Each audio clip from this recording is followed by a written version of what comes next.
La pierre va-t-elle écraser les ciseaux cette fois? Ou le papier recouvrira-t-il la pierre? C'est ta dernière tentative pour échapper à tes corvées pendant un mois.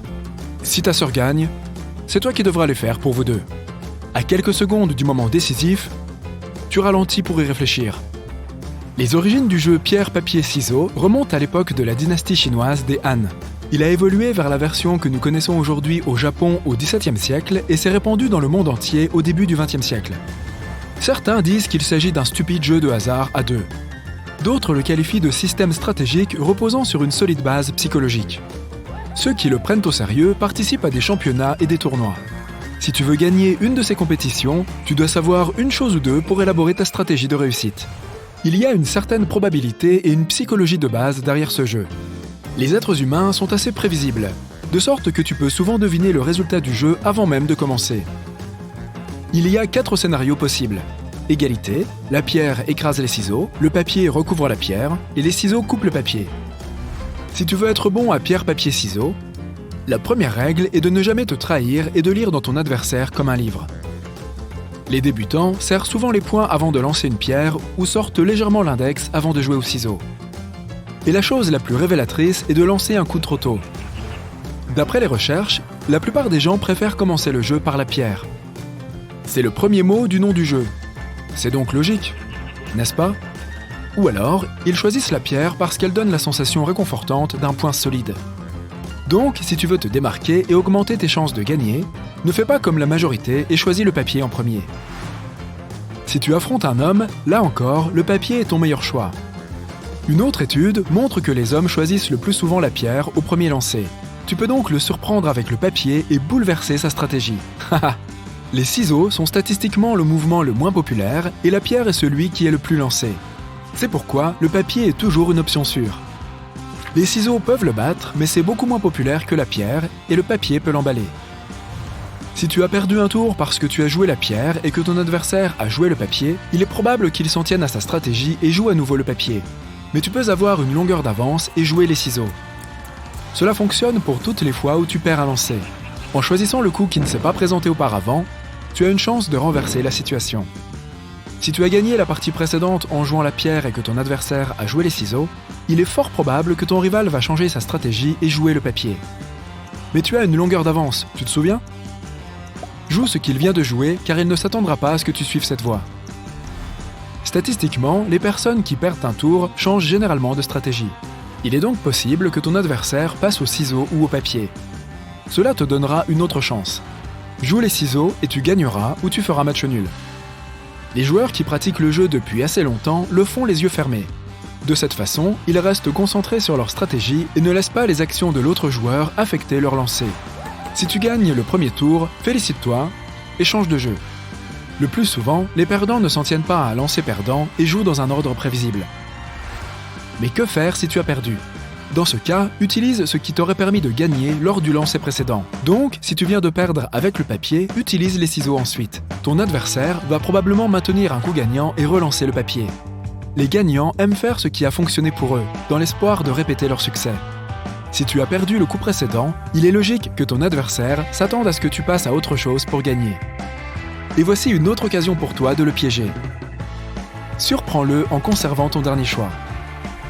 S'il change et s'attend à ce que tu le fasses aussi, tu as de très bonnes chances de gagner. Si tu as joué le papier et que les ciseaux t'ont coupé, ne joue pas les ciseaux comme ils s'y attendent. Refais le papier. Et au lieu d'émousser tes ciseaux, l'adversaire devra voir sa pierre couverte de papier. Mais bon, pierre-papier-ciseaux n'est pas basé à 100% sur les maths ou la logique. Ces algorithmes peuvent ne pas fonctionner et tu pourrais perdre. De plus, tu ne peux pas être sûr que ton rival ne sait pas aussi ce que tu sais.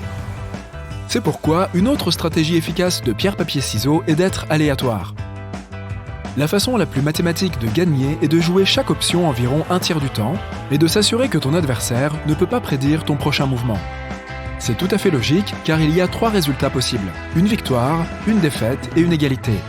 Il y a une stratégie qui peut battre chacune des stratégies et une autre qui peut la battre. Le mieux que tu puisses faire est donc de t'en tenir à ton plan initial et d'utiliser chaque coup un tiers du temps.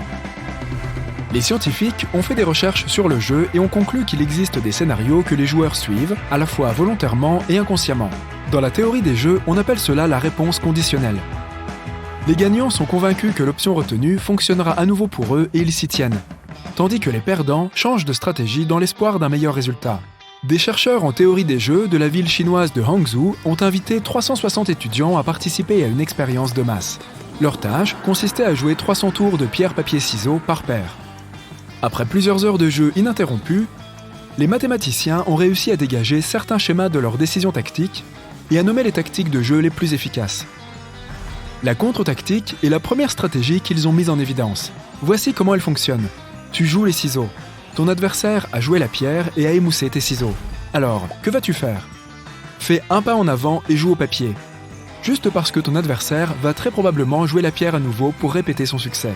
La mise en miroir est la deuxième tactique de jeu qui peut te permettre de gagner facilement. Donc, tu as joué les ciseaux et coupé le papier. Ton adversaire va penser que tu vas encore utiliser les ciseaux. Au lieu de cela, surprends-le et reflète son lancer précédent. Cette stratégie allie les mathématiques et la psychologie. Bon, assez de théorie pour aujourd'hui. De retour dans ton salon, tu changes d'avis et, au lieu de jouer à la pierre comme tu l'avais prévu, tu lances à nouveau le papier. Ta sœur lance la pierre et ton papier la recouvre. C'est un tournant inattendu pour elle. Elle insiste pour que vous continuiez à jouer tous les deux. Tu lui proposes d'épicer un peu les choses. En Malaisie, par exemple, on lance l'oiseau au lieu des ciseaux. Il est fait avec le bout des 5 doigts réunis ressemblant à un bec. La paume ouverte représente l'eau qui remplace le papier. La pierre est la pierre habituelle. L'eau bat la pierre car elle s'enfonce dans l'eau. L'oiseau boit l'eau et gagne. La pierre frappe l'oiseau et remporte le tour. La version indonésienne comprend un éléphant fait d'un pouce légèrement relevé, un humain qui est un index tendu et une fourmi qui est un petit doigt tendu. L'éléphant bat l'humain prend le dessus sur la fourmi et le puissant éléphant a peur de la fourmi. Tu apprécies tellement ce jeu que tu décides d'y faire participer d'autres personnes. Tu invites 10 amis à jouer à pierre-papier-ciseaux humain. Vous vous divisez en 2 groupes et décidez de la pose qui correspond à chaque élément. Vous choisissez donc que tout le monde se penche et se serre sur les genoux en se roulant en boule pour la pierre. Pour les ciseaux, tout le monde se tiendra debout, les jambes écartées à la largeur des épaules, les bras levés et les mains derrière la tête. Pour le papier, vous vous allongerez tous sur le sol. Tous les membres d'un groupe doivent prendre la même pose pour le premier lancer du premier round. Les membres du second groupe prennent la pose qu'ils ont choisie en même temps. Cela fonctionne à peu près de la même manière. La pierre blesse les ciseaux coupent le papier et le papier bat la pierre. 5 rounds sont un nombre parfait pour un groupe de cette taille. Si le jeu devient ennuyeux, vous pouvez toujours le rendre thématique. Vous pouvez remplacer pierre-papier-ciseaux par vos personnages de films ou de livres, vos écoles ou vos équipes sportives préférées. Tu es complètement absorbé par le jeu quand soudain, tu entends parler d'un robot qui a un taux de victoire de 100% à pierre-papier-ciseaux. On l'a appelé Junken d'après la version japonaise du jeu. Il utilise une reconnaissance et une réaction à grande vitesse. Il ne lui faut qu'1 millième de seconde pour reconnaître ce que l'humain va faire et choisir le meilleur geste pour le contrer. Tu décides que le robot peut tricher, mais tu ne gagneras que loyalement avec tes nouvelles stratégies de réussite.